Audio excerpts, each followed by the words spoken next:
September 18th, 2012 was her surgery. We're not sure how much longer it'll be, but we're hoping, praying every day that she'll get a heart soon and be healthy and get to come home. Her dad has to stay in Davenport with our 4 other children.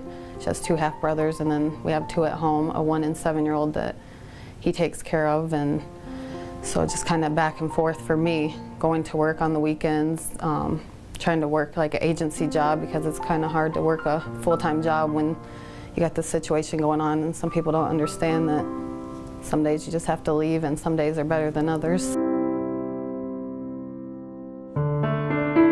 When she first was born and they told us she has this condition that is called neonatal Marfan's, they kind of explained to us what it was, and it was definitely overwhelming. We had never heard about it, and then when they explained to us about it and that had, with the type of Marfan she had, that nobody has really lived over the age of 1 with it, it was just like extremely overwhelming. Because I've seen sick kids and I worked with sick kids, but it doesn't really hit you until it's like your own kid and you're just like, wow, this is like my own, and I don't know what's going to happen to her. So we just kind of lived day by day, and I kind of had to step back and because I was always looking to the future, like, oh, she'll be okay, she's made it through this first heart surgery, and then and just focus on the future. And then I just step back and think like, okay, hang on, let's just focus day to day, because we don't know what's going to happen. It's in God's hands, and it's pretty much all we could do is pray. And she's 6 years old now, so still a lot of stress to deal with it, but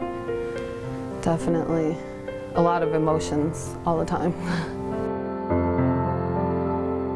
The stress just builds up constantly, and then that's when I just talked to a social worker up here, and she just kind of gave me outlets on possible people that can help, and she told me about the Ekf Foundation.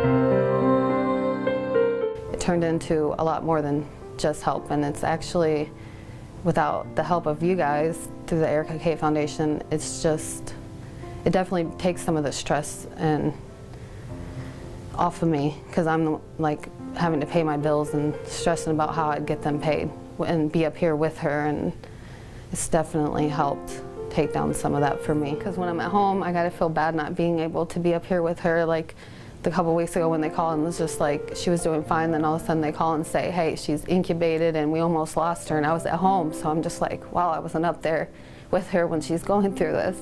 And then I got the 1-year-old and 7-year-old at home, and they just, when I leave her, and I just feel a lot of guilt about leaving her, because when I come home, she doesn't let me put her down for hours, and it's like every time I go to leave now, she just cries because she thinks I'm not going to come back for a couple of days. So it's definitely a lot of guilt on both parts for all the kids. Unbelievable support. I mean, emotionally, spiritually, you've really, I received the Bible with different passages of hope that people express that might help. So I would look through that. Kristen, Hazlet, you, Tracy, coming up with your kids, and just the support that you guys have given us emotionally, definitely goes beyond the financial. I could never ask for better people. You guys have helped me find, step back and think, okay, just because things are happening doesn't mean that God's not there, and doesn't mean that there aren't people that are going to help me. And just the emotional and spiritual support alone just outweighs anything that I've ever experienced in my life, to know that people really are out there and that can care beyond just, okay, well, here's some money to help you, hope you guys are okay. You guys actually have came to visit us over and over, more than my own family has. And it just definitely gives me a lot of hope and happiness to know that there's people that actually cared and take their time to come visit us and care about Krystal, and to make us feel special.